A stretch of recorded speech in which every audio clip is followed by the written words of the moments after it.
Hi, it's Pastor Harley Wheeler with the Broadway United Methodist Church. I want to share with you this devotion from Luke chapter 22. Beginning at verse 67, Jesus is before the Sanhedrin. They have him on trial. They hope to send him to Pontius Pilate to crucify him.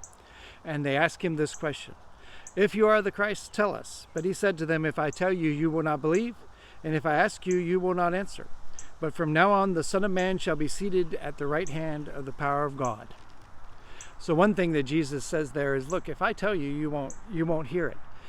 There has to be a certain amount of openness to God. There has to be that honest desire to deal with God, to even know the truth of Christ. And he said, and if I ask you, you won't tell me. In other words, they're not ready to admit that there is any Messiah standing before them at all, or any possibility of it. And so we have unfaith meeting the faithful love of God. And that love, we must note, it sits upon the throne. You see, that what we have here is that he says the Son of Man will be seated at the right hand of the power of God.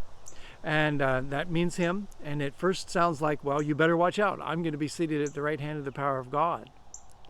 But we also must remember that it is Jesus who loved him, who loved us and gave himself for us, who is seated at the right hand of the power of God.